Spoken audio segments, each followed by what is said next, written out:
Friends ఈ ఎడిటింగ్‌తో పాటు ఇది 3D యానిమేషన్ చాలా అమేజింగ్ అయితే ఉంటది. ముఖ్యంగా సాంగ్ కూడా బాగుంది. ఇంతకుముందు చేసినాం కానీ 3Dలో చేయలేదు. ఒకసారి చూడండి, డెఫినెట్‌లీ ఇంప్రెస్ అవుతారు. ఈ సాంగ్ డెమో మొత్తం టెలిగ్రామ్‌లో పెడతాను. ఇక్కడ కొంచెం మధ్యలో మధ్యలో మ్యూట్‌లో పెడతాను కానీ మీరు టెలిగ్రామ్ చూస్తే మీకు బాగానే వస్తుంది. ఒకసారి డెమో చూడండి. అంటే రాక్షసి అని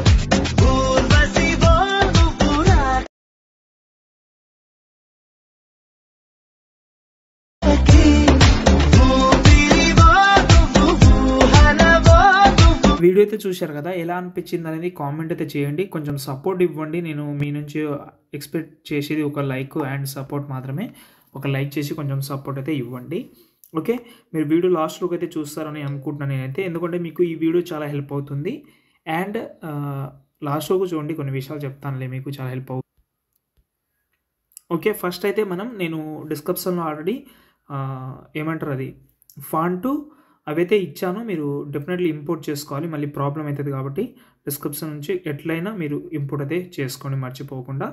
ఓకే, మెయిన్ విషయం అదే. ఇంకోటి, నేను ఫొటోస్ అయితే బ్యాక్గ్రౌండ్ అయితే రిమూవ్ చేసుకున్నాను. అండ్ నేను డిస్క్రిప్షన్లో మీకు చెప్పాను కదా, ఫాంట్ అనేది చాలా ఇంపార్టెంట్. ఈ మధ్యలో చాలామంది ఫాంట్కి ఇబ్బంది పడుతున్నారు. ఇప్పుడు నేను కొత్త మొబైల్లో రికార్డింగ్ చేస్తున్నాను కాబట్టి ఇందులో కూడా చాలా ఫాంట్స్ లేవు. అయినా కూడా ఫస్టే యాడ్ చేసుకున్నాను నేను. అంటే ఇప్పుడు ఎగ్జాంపుల్గా ఏదైనా ఇంపార్టెంట్ ప్రాజెక్ట్ ఉంటే ఫస్టే ఫాంట్ యాడ్ చేసిన తర్వాత ఇది యాడ్ చేసుకోవాలి. అండ్ నేను ఫోటో రూమ్ యాప్లో బ్యాక్గ్రౌండ్ రిమూవ్ చేసుకున్నాను. అండ్ పిఎన్జీస్ కూడా ఇందులోనే మ్యాక్సిమం కవర్ చేస్తాను నేను. ఓకే, కాబట్టి మీరు కూడా ఇదే ప్రాసెస్ అయితే చేయండి, మీకు చాలా హెల్ప్ అవ్వచ్చు. ఓకే, ఫస్ట్ అయితే నేను ప్రాజెక్ట్ ఓపెన్ చేస్తున్నాను. నేను డిస్క్రిప్షన్లో మీకు ఈ ప్రాజెక్ట్ అయితే ఇచ్చాను. ఓకే, ఓపెన్ చేసిన తర్వాత ఇలా కనిపిస్తుంది మీకు. ఇక్కడ నుంచి మీకు మిస్సింగ్ ప్రాబ్లం వచ్చి ఇక్కడ మీరు వరీ అవ్వాల్సిన అవసరం కూడా లేదు, ఎందుకంటే రాని.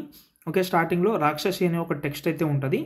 ఓకే, ఇందులో నేను స్టార్టింగ్లో గర్ల్ ఫోటో కూడా పెడదామని అనుకుంటాను. అంటే ఇప్పుడు ఎగ్జాంపుల్గా ఈ ఫోటో ఉంది, ఇది నేను ఈ టైల్స్ ఎఫెక్ట్ రిమూవ్ చేసి ఒక సైడ్లో పెడదామని అనుకున్నా. ఇలా ఏదో లుక్ మిస్ అవుతుందని నేను అది తీసేసినాలే, కానీ మీరు ట్రై చేద్దామంటే ట్రై చేయండి, నో ప్రాబ్లం. ఫోటో అయితే ఉంటుంది. మీకు నచ్చిన వాళ్ళ ఫోటో పెడదామని అనుకుంటే, మీకు అనిపిస్తే మీరు ట్రై చేసుకోవచ్చు. నాకైతే ఏదో బాగాలేదని అనిపించింది, నేను దీన్ని రిమూవ్ చేస్తున్నాను, డిలీట్ చేస్తున్నాను. ఓకే, ఈ రాక్షసి ప్లేస్లో మీరు నచ్చిన నేమ్ కూడా పెట్టుకోవచ్చు. తర్వాత స్క్రోల్ చేస్తే కెమెరా ఆన్ చేసుకోండి. కెమెరా ఆన్ చేసుకుంటే కొంచెం క్లియర్ కట్గా కనిపిస్తుంది. ఓకే, ఇప్పుడు చూడండి, ఇక్కడ నుంచి మీకు మిస్సింగ్ వచ్చిందని అనుకుందాం. ఒకవేళ మిస్సింగ్ వస్తే కూడా మీరు ఇక్కడ వరీ అవ్వాల్సిన అవసరం లేదు. ఓకే, ఫాంట్ మిస్సింగ్ వస్తుంది, మ్యాక్సిమం ఇంకేం మిస్సింగ్ రాదు. ఇక్కడ నుంచి మనం వేరే ఫాంట్ కూడా పెట్టుకోవచ్చు. కానీ హ్యాండ్ రైటింగ్ ఫాంట్ పెట్టకండి. దీనికి హ్యాండ్ రైటింగ్ ఫాంట్కి సపరేట్ లిరిక్స్ ఉంది, దాన్ని చూసి మీరు పెట్టుకోవాలి. ఇప్పుడు ఇందులో మధ్యలో ఫొటోస్ ఉన్నాయి. క్వాలిటీ కూడా ఫొటోస్కి బాగానే ఉంది కాబట్టి ఫోటో రూమ్ యాప్లో క్వాలిటీ అయితే ఇది చేసుకోండి. ఇప్పుడు మీ ఫోటోకి క్వాలిటీ తక్కువ ఉన్నా కూడా మీరు షార్పెన్ ఎఫెక్ట్ యాడ్ చేయండి.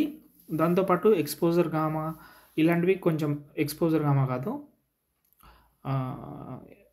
షార్పెన్తో పాటు కలర్ ఎఫెక్ట్ యాడ్ చేయండి కొంచెం. అందులో ఉన్న ఎఫెక్ట్ అనేది నేను ఎక్కువ ఏం చెప్పనులే, కానీ దీనికి నేను యాడ్ చేయలేదు. ఎందుకు యాడ్ చేయలేదంటే ఫొటోసే బాగున్నాయి కాబట్టి మళ్ళీ యాడ్ చేయడం ఎందుకు. క్వాలిటీ తక్కువ ఉంటే మాత్రం ఆ ప్రాసెస్ చేయండి. ఈ ఫోటో సెలెక్ట్ చేసిన కలర్ అండ్ ఫీల్లోకి వెళ్ళి ఇప్పుడు నాకు నచ్చిన వేరే ఫోటో ఒకటి రీప్లేస్ పెడతా. ఇది పెడతా, ఫోటో రీప్లేస్ అయింది. ఒకవేళ మీకు ఫోటోలో హెడ్ కట్ అవ్వడం కానీ ఇలాంటివి జరుగుతూ ఉంటే ఎడిట్ షేప్లోకి వెళ్ళండి. ఇక్కడ మనం ఇలా ఫోటోని అడ్జస్ట్మెంట్ చేసుకోవాలి, లేకపోతే మీరు ఇలా అయినా జరుపుకోవచ్చు. మూవ్ అండ్ టాన్స్లోకి వెళ్ళి మీకు నచ్చిన ప్లేస్లో ఇక్కడైనా పెట్టుకోవచ్చు. సెంటర్లో బాగుంది కాబట్టి దాన్నే కంటిన్యూ చేయండి. తర్వాత ఇక్కడ చూడండి, చాలా బాగా సెట్ అయింది ఎడిటింగ్ అనేది. లాస్ట్లోకి చూసుకుంటే మీకు ఇంకా బెటర్ ఫీల్ అయితే ఉంటుంది. ఒకసారి చూసుకోండి అంతే. స్టార్టింగ్లో పిఎన్జీ యాడ్ చేద్దామంటే చేసి లాస్ట్లో మాత్రం ఎక్స్పోర్ట్ చేసుకోండి. ఇంకేమైనా డౌట్ ఉంటే మాత్రం కామెంట్ చేయండి. ప్లీజ్ సపోర్ట్ అయితే చేయండి. జై హింద్.